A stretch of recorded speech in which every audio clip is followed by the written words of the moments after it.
You guys, the beauty world is on fire right now. From Michaela getting blasted online to her firing shots at someone else, plus Jacqueline Hill dragging Morphe into the spotlight again. And on top of that, the Coachella lineup just dropped. Trust me, this week the internet has been loud. First things first, Coachella. When they dropped that lineup late Monday night, my jaw was on the floor. Like, who does that? Out of nowhere. And then I see Karol G, Justin Bieber, and Sabrina Carpenter headlining both weekends. But let's be real, Justin Bieber's name? Smack in the middle. Huge, bold, like they spent their entire budget on him. And apparently, that wasn't even an exaggeration. Rolling Stone straight up reported he's pulling in $10 million for this. $10 million, which would make him one of, if not the highest paid headliner in Coachella history. Now, I had heard the rumors, but honestly, I didn't think it was happening. Bieber hasn't done a real show in how long, and he bailed on his last tour. So yeah, this is a huge deal. But the real question is he even going to show up? Because word on the street is Golden Voice already has a plan B. A blind item even claimed Zeze could step in if Bieber backs out, which would be brutal, considering the whole point of making him headliner was to sell more tickets. Coachella's been struggling to sell out the past few years, and they clearly needed a guaranteed draw. Well, tickets went live Friday, and boom, weekend one sold out the same day. Bieber's fans swarmed the queue, desperate to lock in seats. Let's just hope he actually delivers this time. The lineup itself, divisive. Some say it feels like they're pandering to internet trends. I mean, Addison Rae at Coachella and her name ranking that high? Total shocker. Others are hyped, but plenty of people are longing for the old Coachella, with rock, rap, pop, that real variety. Personally, give me Red Hot Chili Peppers or The Cure. Some legendary throwback energy. Still, like every year, I'll be in the desert covering the madness for you guys. So let me know, are we here for this lineup or not? Because if there's one thing about Coachella, it's that it always stirs up opinions.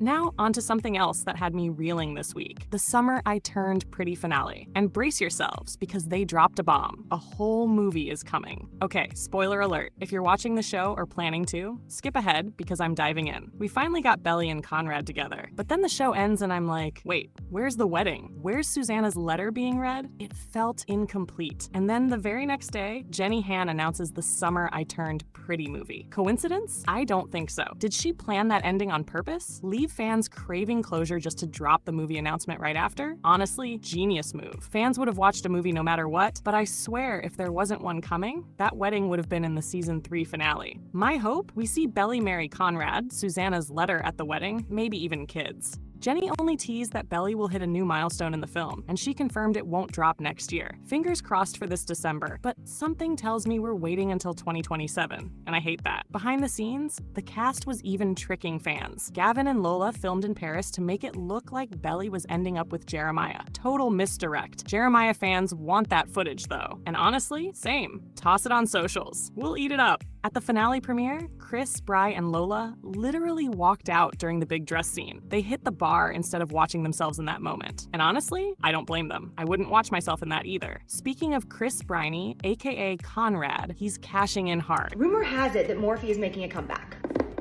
And I think I will be the judge of that. I actually don't think there's a more qualified judge out there than me. Who of you remembers what a I used to be for Morphe? I mean, we all were. Me, Manny, Laura, Jeffrey, James, like we all just rode so dirty for this brand. For those of you who might be newer to the beauty space, I once had a total of 7 palettes within Morphe and over 50 brushes. I had an entire wall in the Morphe store. I have a lot of ties and like very deep wounds and a relationship with Morphe that honestly there could be an entire documentary on. In the meantime, let me just say, nobody is rooting for this brand more than me. The original founders of this brand are like family to me. She is still my best friend and basically like my flesh and blood sister. She just wanted to create beautiful product that everybody could afford and have access to because she didn't growing up. Anyways, she's no longer the founder. She hasn't been for like 8 or 9 years at this point. Apparently this new collection is incredible and I am very, very excited. He just signed onto a 3-part audio romance series called Hidden Harbor on the Quinn app. He's playing River, a surfer bartender who falls for you, the listener, only to realize you're his brother's ex. Messy, steamy, all of it. Chris admitted he was nervous, but he loved that Quinn is female-driven storytelling. And come on, the fangirls were begging for his next project. Some were even joking they wanted him to do, you know, Korn. This is the closest they're getting. Episode 1 just dropped, with the rest coming September 26th. Honestly, perfect timing. Fresh off the Summer I Turned Pretty hype, right into a fantasy that's got everyone talking. Now let's jump into Love Island. I'm not a baker, but I'm about to make cherry pie. We're mixing peach pie and cherry blossom cake. Everyone's team pink, everyone's team peach. Well, I'm team both. But I must have been doing something right because this says just for Samantha. Thinking there's a little bit of cherry pie in here. Am I right? That's a cherry pie. Can't believe me mixing cherry blossom and peach pie and creating cherry pie. And Huda and the Huda Beauty team saw it and sent me my own custom cherry pie. That's my face. Guys, it's the perfect peachy pink coral. We have to try this right now. Is this real life? It's a little mix of both. It's got the pink for brightening, the peach for correcting. Let's see if they made it how I make it. That's the real test. Because I'm not a baker, but I made cherry pie. And is it as good as my cherry pie? It has to be better. This was made by Huda Beauty. This was made by Huda Beauty. I'm scared to look into the camera. It's so good. Because Iris and TJ are back together. Yes, really. They went official at New York Fashion Week last week, and it was shocking, but also not really. Quick recap. Iris and TJ coupled up on the show. TJ got sent home. Iris linked with Pepe, made the finale, tried dating after, but it fizzled. Meanwhile, TJ was all over TikTok. Guys, when I tell you, this product has been the hardest to keep from leaking. Oh my God. We locked down the Easy Bake Factory, and I'm really excited to reveal it to you guys right now, but also kind of nervous because it's early. I want to introduce you guys to some new shades of Easy Bake. Easy Bake Duo. You can see each one is a duo. There is Pink Pumpkin and Cherry Peach. Woo! First of all, I want to give a shout out to two amazing people, Samantha and Lex. So Sam was actually using two shades from our Easy Bake and she was mixing them together. I'm not a baker, but I'm about to make cherry pie. Cherry Blossom and Peach Pie, and she had come up with this really cute name, Cherry Pie. It was so cute. I reacted to them, and the team and I sent her her own custom cherry pie shades. Can't believe me mixing cherry blossom and peach pie, and the Huda Beauty team saw it and sent me my own custom cherry pie. And then one of my team members had this amazing idea of actually doing a duo. We started working on it, and then coincidentally, Lexi actually said, you know, you guys should do a duo, and you guys should have a sifter. We didn't have a sifter on it before. We didn't think about this. And then we added this sifter, which was basically to choose if you want one shade or to mix both shades. And that's all thanks to Lexi. You guys are amazing. You guys come up with the best idea. Making videos about missing her. People were like, dude, stop milking this for clout. But hey, looks like it worked because now they're back together. Wild, right? And now, the beauty community. Because of course, there's more drama. Jacqueline Hill popped up again, posting a TikTok reviewing a new Morphe product and venting about her long, messy history with the brand. If you followed beauty drama for a while, you know Jacqueline's ties to Morphe run deep. For years, it was whispered she had ownership stakes or some secret. Does Ariana Grande have the same taste in foundation as she does in men? Let's find out. This is the Sweetener Foundation from Rem Beauty. It comes in 60 shades. Let's do this liquid black eyeliner. Okay, I actually do not like this eyeliner at all. I don't like this tip. It's actually hard to work with. It's too short. This color scheme is kind of tripping me out. Why is the purple in here? I don't get it. And this one, why? They should have put the purple in with this one. This is pretty. This I like.